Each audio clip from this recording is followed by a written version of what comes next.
What's up, you guys? This is Devin from CenturyFX Studios, back with another video. And today we're going to be talking about a whole bunch of different things that you could buy for somebody you know or somebody who is really into photo and video.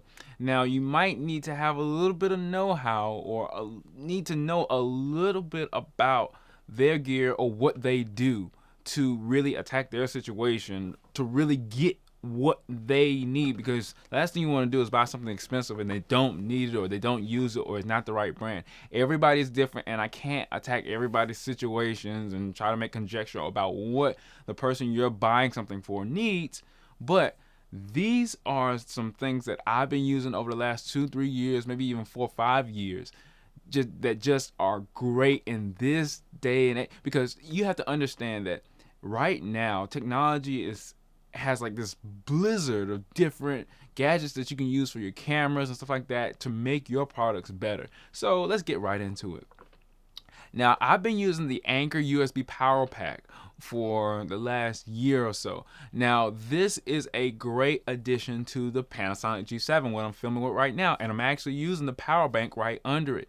Now, you might be saying, well, how does a power bank help the Panasonic G7? Well, I have this little dummy battery that goes into the actual power pack itself. That dummy battery goes from the G7 to the power pack, and it gives it almost virtually limitless amounts of battery power.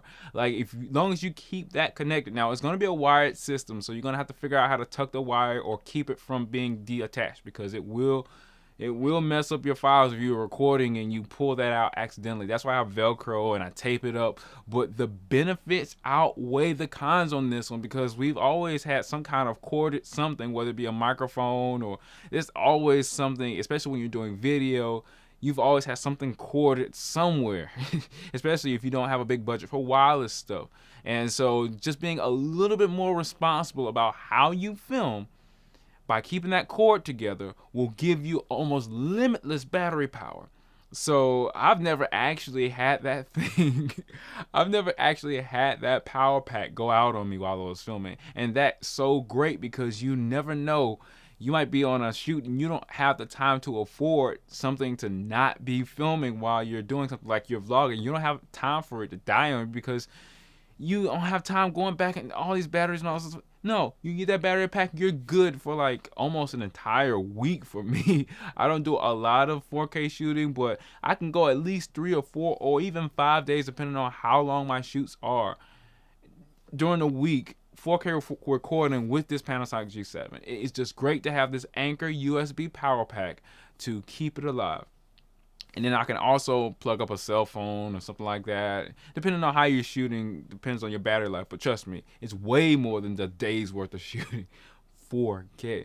Now, Sanyo inner loop battery packs are the next thing on the list. And Sanyo inner loop batteries, I say battery packs because I use them in everything like a battery pack, but rechargeable batteries in general are just great for almost any person who's using photography or any kind of external accessories, like, microphones, anything like that. Because if you have batteries and you have to keep going back and forth, that becomes a continuing expense for AA batteries, AAA batteries. If you get rechargeable batteries, you kind of put the onus on yourself, just like the rechargeable batteries in your camera or your speed light or anything like that.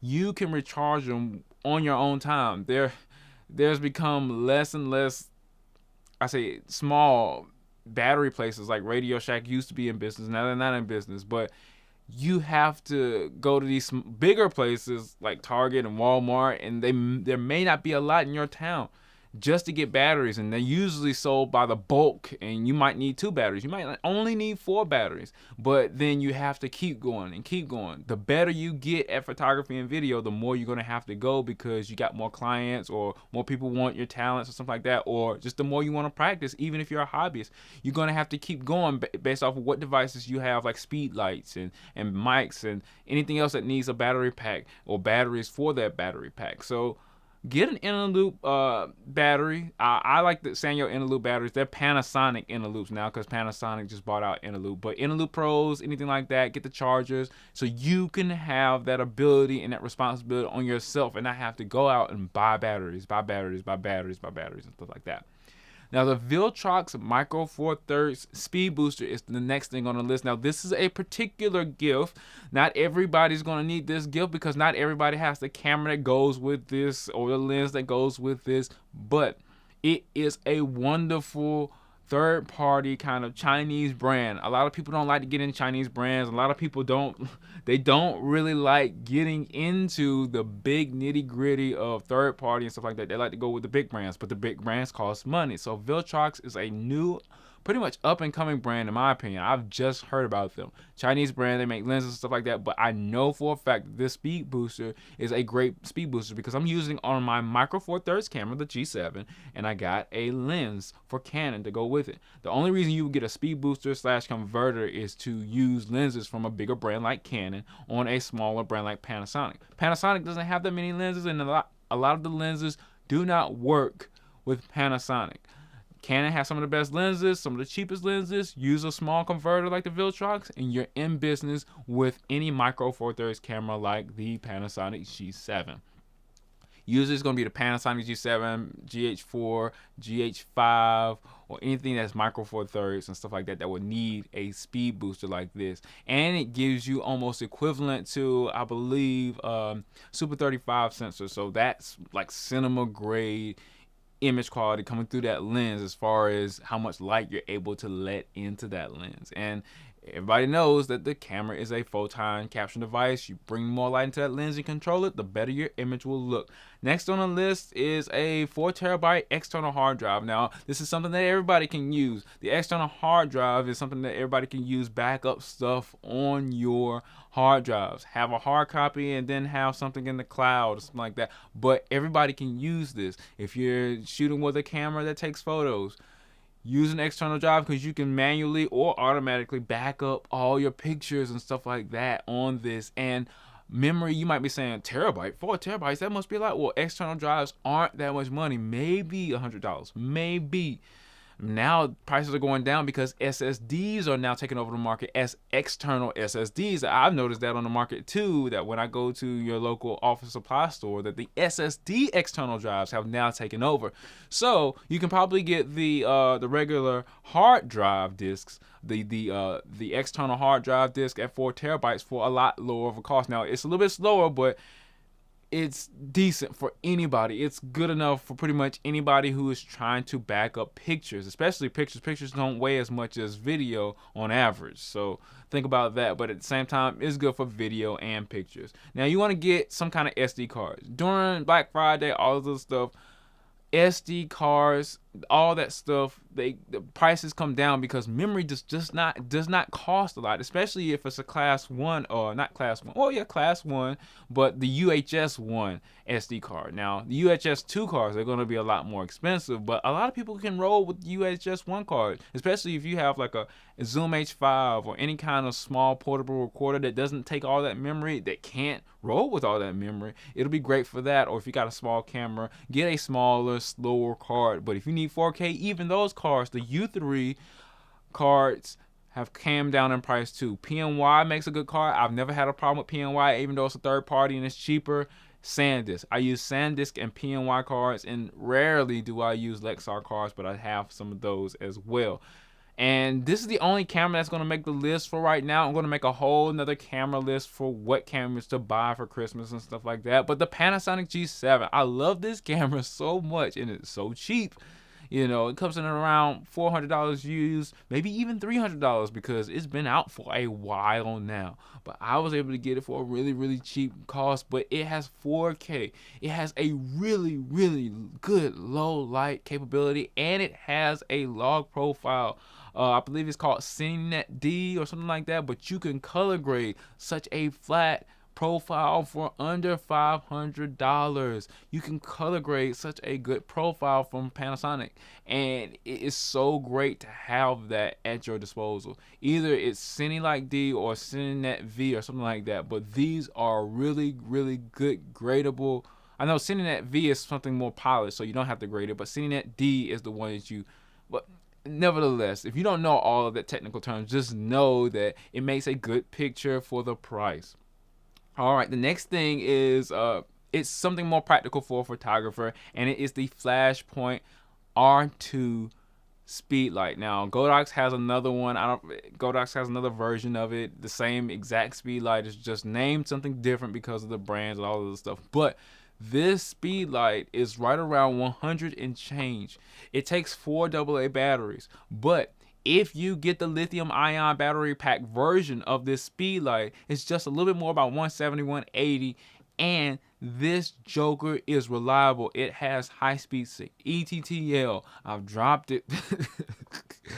And it's easy to use. You can use group modes, you can use ratio modes, you can put it in a slave mode, and it's so many things that you can do. And if you have the R2 trigger, because you have another Flashpoint or Godox product, if you have the trigger that goes to that system, it works with the speed light and the mono light and pretty much anything with the R2 insignia on it, or the R2 designation under it. So for example, my Flashpoint 600 Explorer, it has the R2 designation under it, so I can use my R2 Explorer with my R2 zoom lithium ion speed light.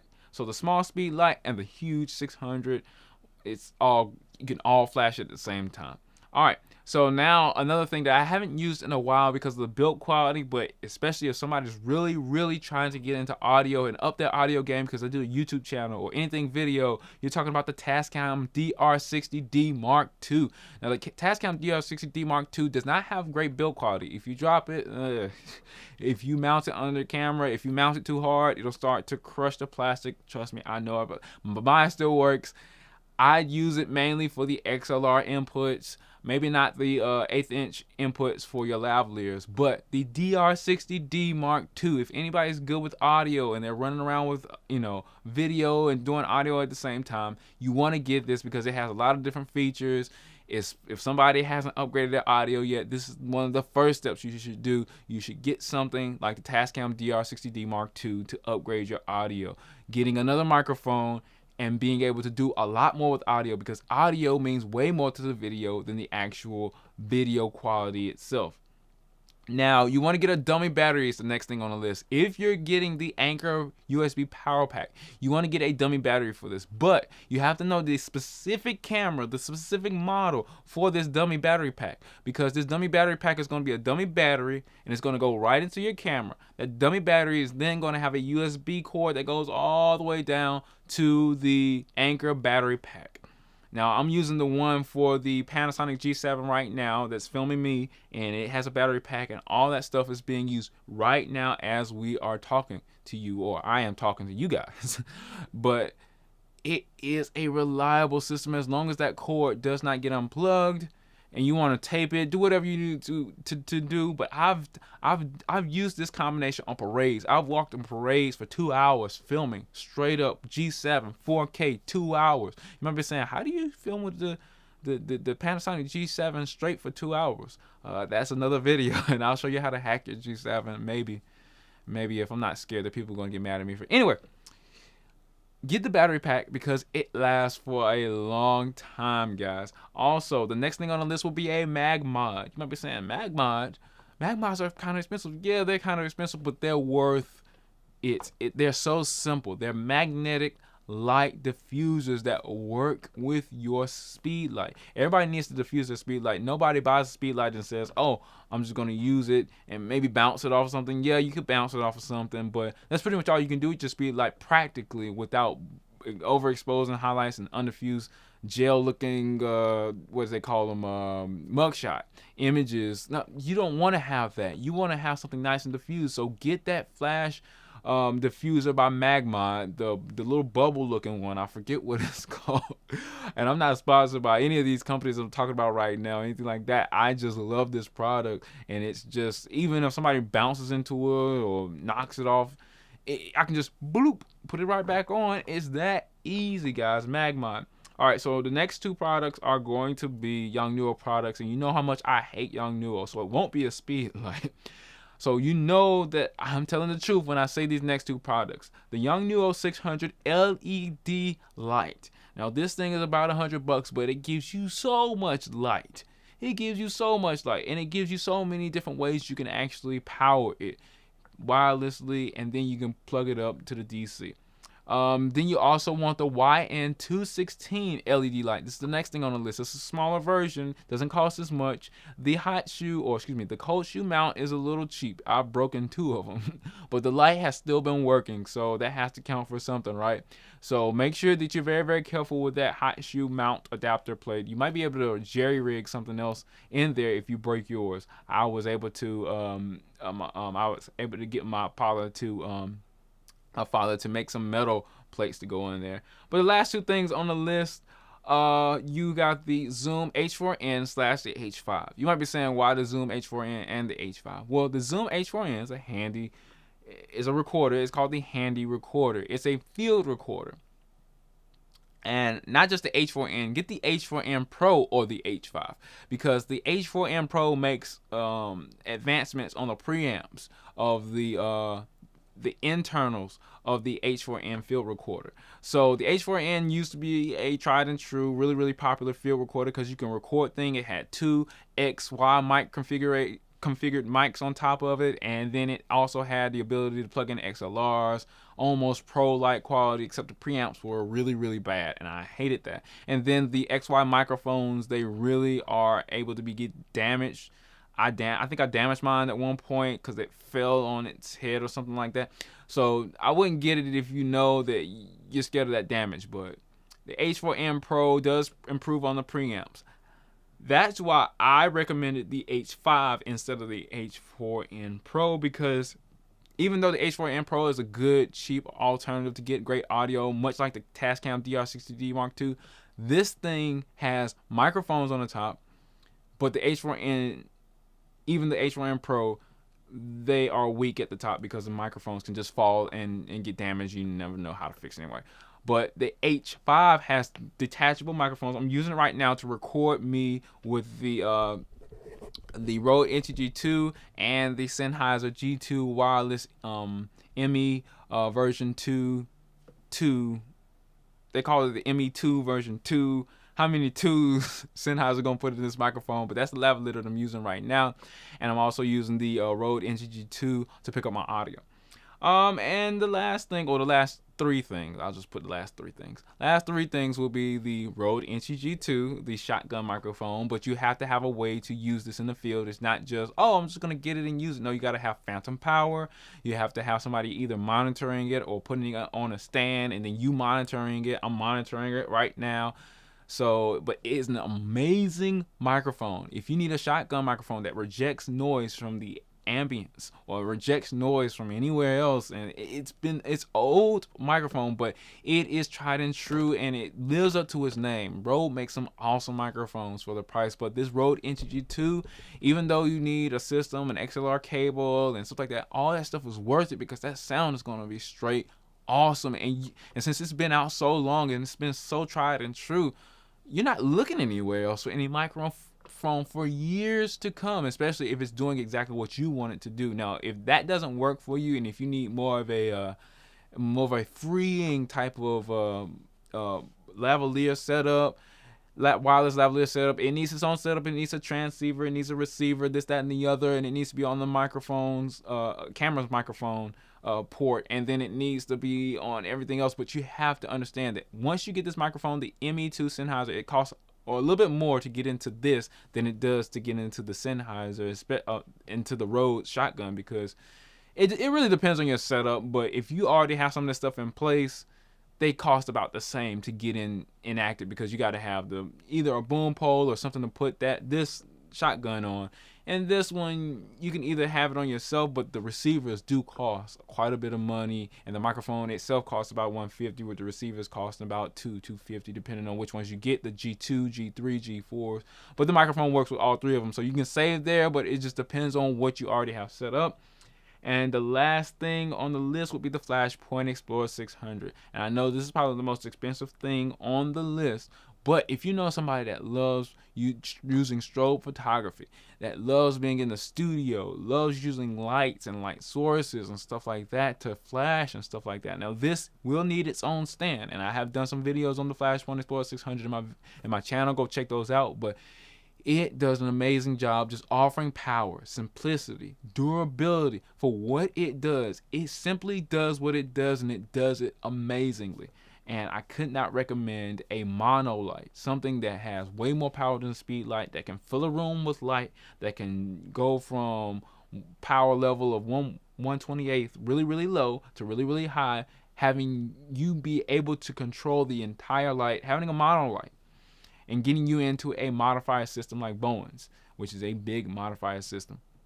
It is an amazing buy. I've dropped it. It's fallen. It's broke. It's never broken. Only thing is that ever has gotten damaged is a little frosty plate and the little cone that comes with it. But those are $10, $15. But the actual light and the everything about that thing works, and it works perfectly. It will never leave you without a good result, as long as you know how to use it. I'm done with CenturyFX Studios, guys. Maybe some of these options do help you. I was hoping that maybe some of these things, since it's just a wide variety of photo and video equipment, that you would nail it on the head at some point. That, oh, I know that they can use that. Oh, I know that they can use that. If they have a mirrorless camera, I've used that Anchor and that the Anchor power pack and that dummy battery for my A7R2. I've used it for the G7. They say you can use it for almost any Canon DSLR. If they can do it for Canon, they probably can do it for Nikon. So that's something that almost everybody can use. Everybody can use AA batteries. So some of these things are specific, but memory, batteries, all these other things, they're easy to buy for somebody without you being wrong. I'm done with CenturyFX Studios. Keep watching the videos.